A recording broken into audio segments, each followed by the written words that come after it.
Hi there, and welcome back to the Special Ed Strategist. I am Wendy Taylor, and if this is your first time tuning in, welcome. We dive into topics that help parents like you navigate the world of special education with confidence. Today's topic is something that many parents ask me about.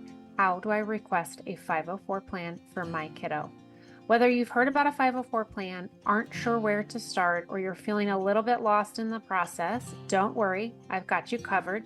So in this episode, we're going to walk through the exact steps you need to formally request a 504 plan, what kind of documentation you're going to need, how to make sure your request doesn't get lost in that shuffle, and what to expect along the way. And I've even got a few tips to make sure everything runs smoothly on your end, because who doesn't love a good life hack, right?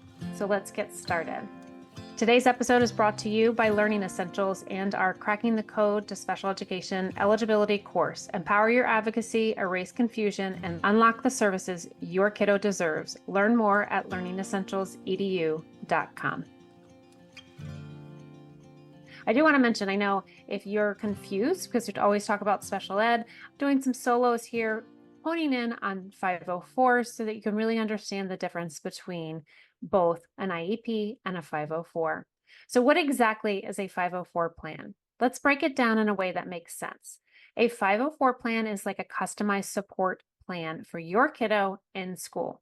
It's designed to make sure kids with disabilities or certain health conditions get the accommodations that they need to have the same chance to learn as everyone else. These accommodations could be a small change in how your kiddo's classroom or day is set up, things like extra time on test, being allowed to use the computer for writing, or even sitting closer to the teacher to help with focus. The goal is to remove any barriers your kiddo might face in school so that they have the opportunity to thrive. So now let's talk about a step-by-step.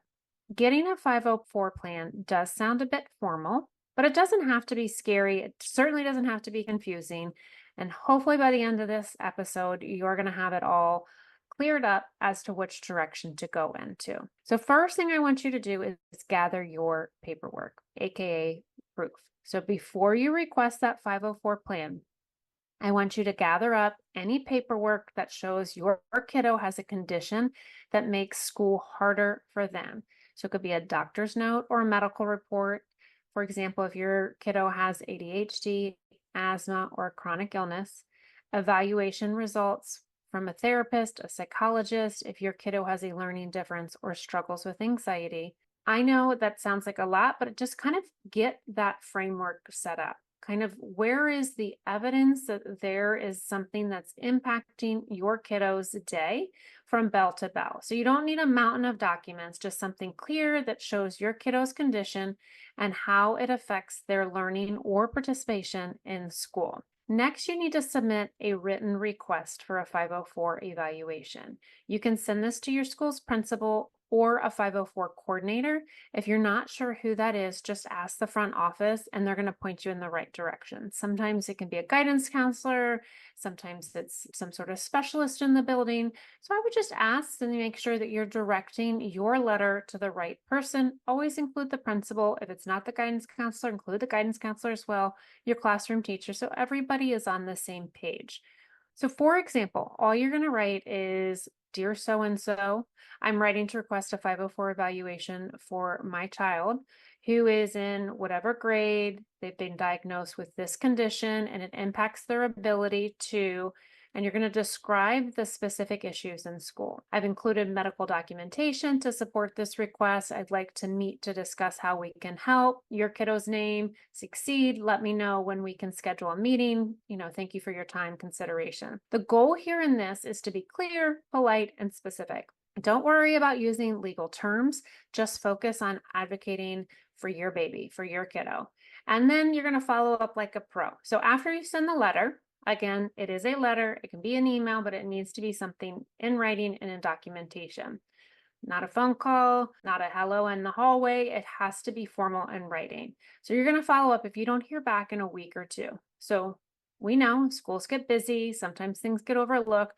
A quick, friendly follow-up email goes a long way. So you could say something like, "Hi, The person you addressed it to wanted to check in about my request for a 504 plan evaluation for my kiddo. Looking forward to discussing ways we can support their needs in school. Thanks again for your help. Now let's talk about the meeting you'll have after your request. So once the school agrees to evaluate your child, they're going to invite you to a meeting with a team of people. So it's going to be teachers, counselors, sometimes a school psychologist, but not always in a 504 case. And this is the meeting where you're going to work together to figure out the specific accommodations that your kiddo needs. So don't be afraid to ask questions or suggest ideas. You know your kiddo the best, and your input is super important. Here's a few things to keep in mind. I want you to be specific. So if your child struggles with taking notes, ask if they can get a copy of the teacher's notes or use a computer to type. We also have to keep it realistic, right? So make sure the accommodations you're asking for are things that the school can actually do. So if it sounds too good to be true, there is a saying for that, right? So it may or may not happen. But you can also be very creative in your approach, be very clear in what you're requesting. And if it is something that a teacher and somebody can easily implement, make sure you help guide them, right? So nobody is confused on that. Always bring somebody with you, whether it's your partner, a friend, an advocate, your neighbor, your auntie, your sister. So you have somebody by your side that can be really helpful. They can take notes, remind to ask certain questions, and they can just really just be a presence next to you as you're trying to navigate this advocacy component for your baby. After the meeting, the 504 plan will be put into action, but that doesn't mean that you as a parent, your role is going to end there. You're going to want to check in to make sure that it's actually being followed. And I know some of you are thinking, well, it's there, it should be followed. Of course, it is a legal document. It should be. It doesn't mean that always happens to the plan that we want it to take place, right? So always talk to your teacher regularly, quick check-ins every few weeks, every week, just to stay in the loop. Let them know how things are going on your end. If you're starting a new medication, if medications are changing, home life changes. So all of these things are important to communicate to the team that's supporting your kiddo.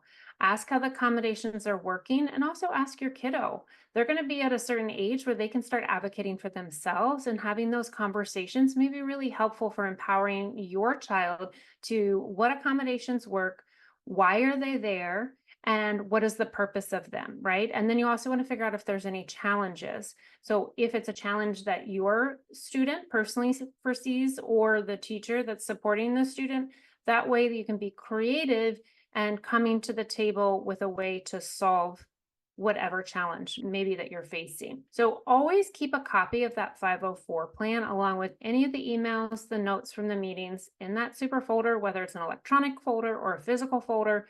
So you always have everything in one place in the event that you need to reference it. So sometimes things don't work out exactly as planned, right? And that's okay. So if something isn't working for your child, for your kiddo, request a meeting to update that plan. So the key is to be proactive and always keep that communication open. And don't forget, the 504 plan needs to be reviewed every year.